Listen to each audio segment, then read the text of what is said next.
اگر اس نکاح کو حلال کر سمجھتے ہوئے کسی، جیسا کہ میں نے بتایا کہ بعض لوگ اسے مذہبی مسئلہ نہیں سمجھتے، بلکہ یہ سمجھتے ہیں کہ یہ ہمارے لیے آزادی ہے، یہ ہمارے آئلی مسائل ہیں، یا پھر ہمارے قومی مسائل ہیں، اس حیثیت سے یہ نکاح جائز ہے۔ تو اگر کوئی مسلمان عورت کسی کافر مرد سے نکاح کو حلال سمجھتے ہوئے نکاح کرتی ہے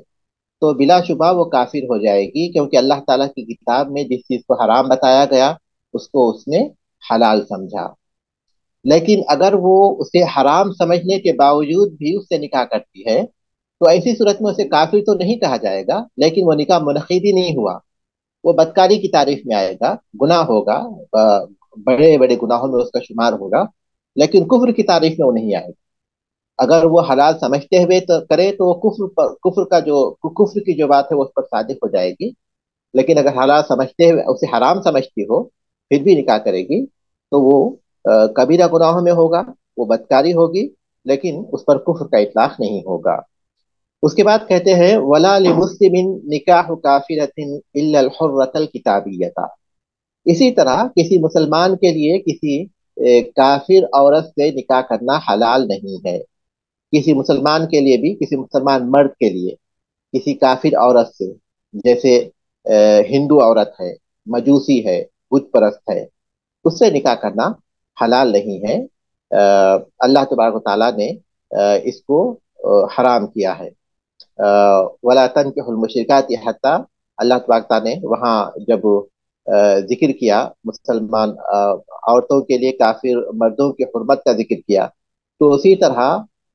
ان کی حرمت کا بھی ذکر کیا۔ ولا تنکحوا المشرکات حتی یؤمنن، ولا تنکحوا المشرکات، اور تم مشرک عورتوں سے نکاح مت کرو یہاں تک کہ وہ ایمان لائیں۔ وَلَأَمَةٌ مُؤْمِنَةٌ خَيْرٌ مِّن مُشْرِكَةٍ وَلَوْ أَعْجَبَتْكُمْ، اور مومن لونڈی یہ مشرک عورت سے بہتر ہے، خواہ وہ تمہیں بھلی ہی کیوں نہ لگتی ہو، وہ جو کافر ہے تمہیں بھلی ہی کیوں نہ لگتی ہو۔ اللہ تبارک تعالیٰ نے اس کو مسلم کافر یعنی جو وثنی ہیں، جو مجوسی ہیں، جو بت پرست ہیں، جو مجوسی ہیں، ان عورتوں سے مسلمان مرد کے نکاح کو حرام کیا ہے۔ الا الحرۃ الکتابیۃ، الا الحرۃ الکتابیۃ، سوائے آزاد کتابیہ سے، آزاد کتابیہ سے،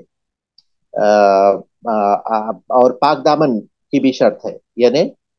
کافر عورت سے کسی مسلمان مرد کا نکاح کرنا حلال نہیں ہے، یعنی وثنیہ سے یا مجوسیہ سے۔ البتہ کتابیہ سے وہ نکاح کر سکتا ہے، کتابیہ سے وہ نکاح کر سکتا ہے۔ کتابیہ آزاد، کیونکہ لونڈی سے نکاح کرنے کے جو مسائل ہیں وہ ہم لوگ پڑھ چکے ہیں۔ لونڈی سے نکاح کوئی مسلمان مرد اسی وقت کر سکتا ہے جبکہ وہ مسلمان لونڈی سے نکاح کرے، لونڈی میں مسلمان ہو، کیونکہ لونڈی کتابی بھی ہو سکتی ہے اور پھر جو ہے مسلمان بھی ہو سکتی ہے، تو نکاح جو جائز ہے وہ مسلمان لونڈی سے جائز ہے۔ جو اہل کتاب کی لونڈی ہے اس سے نکاح جائز نہیں، اہل کتاب کی لونڈی سے نکاح کرنا جائز نہیں ہے۔ آج ہمارے سبق میں وہ مسائل بھی آئیں گے کہ جو فصل جو ہم لوگ ابھی نہیں پڑھے ہیں، چھوٹے سے فصل، اس میں وہ مسائل آئیں گے، لیکن یہاں جو مجھے واضح کرنا ہے وہ صرف یہ ہے کہ کتابیہ سے نکاح کی شرط یہ ہے کہ وہ آزاد عورت ہو، اور دوسری شرط یہ ہے کہ وہ پاک دامن ہو، کیونکہ اہل علم کہتے ہیں کہ والمحصنات من المؤمنات والمحصنات من الذین اوتوا الکتاب من قبلکم، مومن آزاد عورتیں اور وہ مومن عورتیں اور وہ عورتیں جو اہل کتاب کی ہیں، تو محصنات کا جو لفظ ہے وہ اس کا اطلاق آزادی پر بھی ہوتا ہے، اس کا اطلاق جو ہے پاک دامنی پر بھی ہوتا ہے۔ تو یہاں محصنات جو کہا گیا، اہل علم کہتے ہیں کہ اس میں یہ معنی پائے جاتے ہیں پاک دامنی کے، تو وہ کوئی مسلمان مرد بھی کسی کافر عورت سے نکاح نہیں کر سکتا، البتہ وہ آزاد پاک دامن کتابیہ سے نکاح کر سکتا ہے۔ اس کے بعد کہتے ہیں وہ متا اسلم زوج الکتابیتی، اگر کتابیہ کا شوہر اسلام قبول کر لے، دونوں اہل کتاب تھے، یہودی تھے یا نصرانی تھے، لیکن شوہر نے اسلام قبول کر لیا، او اسلم الزوجان الکافران معا، یا پھر دونوں کافر تھے، یہودی تھے، نصرانی تھے یا پھر مشرک تھے، لیکن دونوں نے اسلام قبول کر لیا ایک ساتھ، فہما علی نکاحہما، تو دونوں اپنے نکاح پر رہیں گے۔ پہلا نکاح یعنی جو کتابیہ کے شوہر نے اسلام قبول کر لیا تو اس کا نکاح باقی رہے گا. کیوں؟ کیونکہ کتابیہ سے جب کتابیہ سے جب وہ شروع سے نکاح کر سکتا ہے، یعنی کتابیہ سے ایک مسلمان مرد جب نکاح کر سکتا ہے، نکاح کا انشاء کر سکتا ہے، ایسا سمجھے نکاح کا آغاز کر سکتا ہے، تو وہ تو پہلے ہی سے نکاح میں ہے، تو نکاح کو باقی رکھ سکتا ہے. جس کتابی عورت سے جب وہ نکاح کا آغاز کرنا اس کے لیے حلال ہے، تو ظاہر ہے کہ پہلے سے وہ اس کے نکاح میں ہے، تو اس کو باقی رکھنا بھی اس کے لیے حلال ہے. تو جب کسی کتابیہ کا شوہر اسلام قبول کرتا ہے تو اس کتابیہ سے اس کا نکاح نہیں ٹوٹے گا، بلکہ وہ نکاح باقی رہے گا، کیونکہ اس نکاح کا آغاز کرنا اس کے لیے حلال ہے، تو اس نکاح کے مطابق اسے باقی رہنا بھی حلال ہے. اسی طرح جب دونوں ایک ساتھ قبول کر لیتے ہیں اسلام، چاہے وہ کوئی بھی ہو، یہودی ہو، نصرانی ہو، یا پھر مجوسی ہو یا وثنی ہو، ایک ساتھ اسلام قبول کرتے ہیں، تو وہ دونوں اپنے نکاح پر باقی رہیں گے. فتح مکہ کے موقع پر کتنے ایسے شوہر بیوی تھے جنہوں نے اسلام قبول کر لیا، ان کا کوئی نیا نکاح نہیں ہوا، بلکہ اسی نکاح پر وہ باقی رہے. تو ایک ساتھ اسلام قبول کرنے کی صورت میں کوئی شک و شبہ نہیں ہے کہ ان کا نکاح اسی طرح باقی رہے گا. یہ مسئلہ ہو گیا. اس کے بعد وَإِنْ أَسْلَمَ أَحَدُهُمَا غَيْرَ زَوْجِ الْكِتَابِيَّةِ، اگر ان دونوں میں سے کوئی ایک اسلام لاتا ہے، شوہر اسلام لاتا ہے یا بیوی اسلام لاتی ہے، غیر زوج الکتابیہ، کتابیہ کے شوہر کے علاوہ، کہ کتابیہ کا شوہر اسلام قبول کرتا ہے تو کیا مسئلہ ہوتا ہے، وہ اوپر گزر چکا. کتابیہ کا شوہر اسلام قبول کرتا ہے تو ایسی صورت میں ان کا اسلام ان کا جو ہے نکاح نہیں ٹوٹے گا، اوپر گزر چکا. تو اب یہاں جو بتا رہے ہیں کہ اگر ان میں سے کوئی ایک اسلام لاتا ہے کتابیہ کے شوہر کو چھوڑ کر، او ارتد احد الزوجین الیاذ باللہ، اور یا شوہر یا بیوی میں سے کوئی ایک مرتد ہو جاتے ہیں، قبل الدخول انفسخ النکاح فی الحال، دخول سے پہلے، تو نکاح اسی وقت ٹوٹ جاتا ہے. مثال کے طور پر اس کو سمجھنے کے لیے آپ ایسے ایسے سمجھتے ہیں، ایسے سمجھ سکتے ہیں کہ ایک لڑکا یا اور لڑکی، یا پھر ایک مرد عورت، ان کا نکاح طے ہو گیا، ان کا عقد ہو گیا، ان کا عقد ہو گیا. دخول سے پہلے ان میں سے کوئی ایک اسلام قبول کر لیتا ہے، تو ولی رحمۃ اللہ علیہ کہتے ہیں کہ ان کا نکاح فسخ ہو گیا دخول سے پہلے. ٹھیک ہے. اسی طرح ان دونوں کا نکاح، دونوں مسلمان ہیں، دونوں مسلمان ہیں، ان کا نکاح ہو جاتا ہے،